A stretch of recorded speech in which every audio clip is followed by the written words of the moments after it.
They called them places of sin and drunkenness, but here's the paradox that history rarely admits. In the darkest centuries of medieval Europe, taverns quietly saved more lives than churches or castles ever did. Imagine stepping out of a freezing, plague-ridden street and into a low-ceilinged room glowing with firelight, steam rising from wooden mugs, strangers breathing the same warm air. Here's the mystery. How did rooms filled with smoke, alcohol and noise become some of the safest places a person could be? The answer isn't romance or rebellion. It's survival engineering hidden in plain sight. In an age when clean water could kill you and loneliness meant death, taverns became accidental sanctuaries. They were warm when homes were not, fed when kitchens failed, and strangely safer than the streets outside. People didn't gather there just to drink, they gathered to live. Disease, famine, winter and violence stalked medieval nights, yet taverns stayed open, glowing like beacons. And the shocking truth is this wasn't luck. Every beam, barrel and recipe inside those walls followed hard-earned logic. The secrets that kept people alive were never written down, never celebrated, and slowly forgotten when the world modernized. But if you listen closely, those secrets are still whispering through the smoke-stained wood of history. To understand why taverns mattered, you have to picture medieval life as it really was, crowded, unsanitary, and relentlessly cold. Most people lived in one-room homes, where smoke had nowhere to escape and heat vanished overnight. Streets doubled as sewers, wells were easily contaminated, and isolation could be fatal during harsh winters. Taverns emerged not as entertainment hubs, but as communal survival nodes. They were often among the few buildings with constant fires, thick walls, and reliable food storage. Located along trade routes and town centres, they became information exchanges where news of disease outbreaks, bandits or food shortages travelled faster than official announcements. Alcohol itself played a role most don't realise. Fermented drinks, like ale and mead, were safer than water because the brewing process killed pathogens. Children drank small beer because it wouldn't poison them. Taverns centralised this safer hydration source. They also redistributed calories during famine, stretching stews with grains and bones to feed many mouths. Over time, these spaces evolved into informal safety nets. When crops failed or winters deepened, taverns didn't just serve travellers, they absorbed the shock of survival. Without planning to, they became medieval society's emergency infrastructure, operating quietly beneath the chaos of the Dark Ages. Here's the clever part most people miss. The tavern worked because everything inside it followed practical logic, not comfort or luxury. Imagine the layout.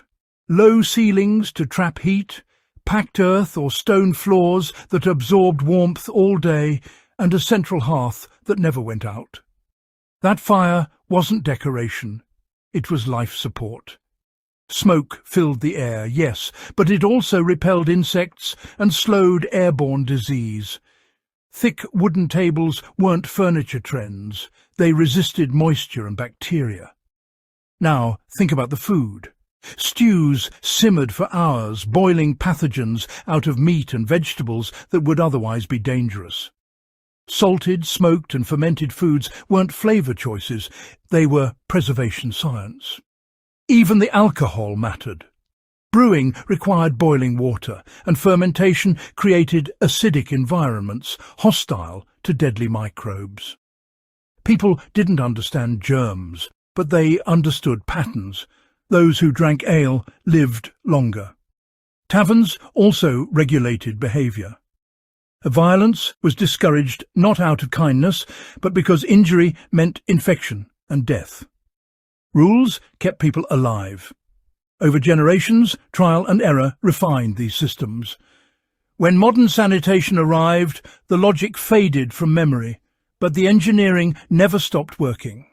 Strip away electricity, plumbing and modern heating, and you'll notice something unsettling.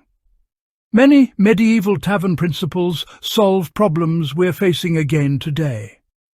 Energy efficiency starts with what taverns mastered: small spaces, shared heat, and thermal mass. Community resilience mirrors their role as information hubs, where people shared resources instead of isolating. Even food security echoes their methods. Fermentation is once again praised for safety and nutrition. One-pot meals reduce waste and maximize calories.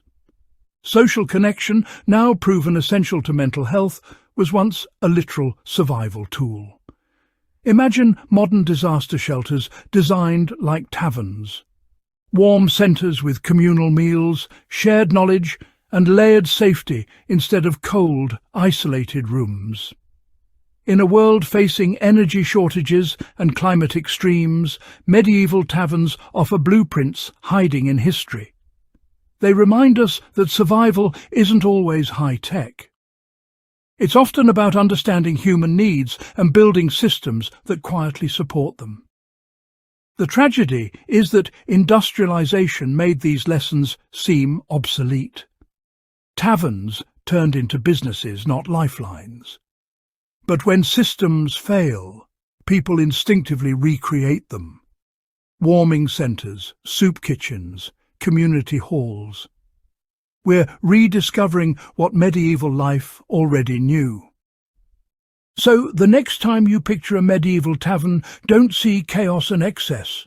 See a survival engine humming beneath laughter and smoke. These buildings kept people alive, not by accident, but by respecting reality.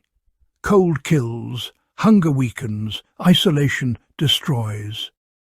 Taverns answered all three at once. They prove that human ingenuity often hides in ordinary places, doing extraordinary work without recognition. History books skipped them because they weren't noble, holy, or heroic. Yet they saved countless lives quietly, night after night. Today, as we face uncertainty, energy strain, and social fragmentation, the lesson feels urgent again. Survival is rarely about individual strength. It's about shared warmth, shared knowledge, and systems built for real conditions, not ideal ones. Medieval taverns didn't promise safety, they delivered it through practicality. And maybe that's the real secret worth remembering. If this story changed how you see the past, imagine what other forgotten systems are waiting to be rediscovered. Stay curious, share what you've learned, and keep exploring the hidden logic that once kept humanity alive.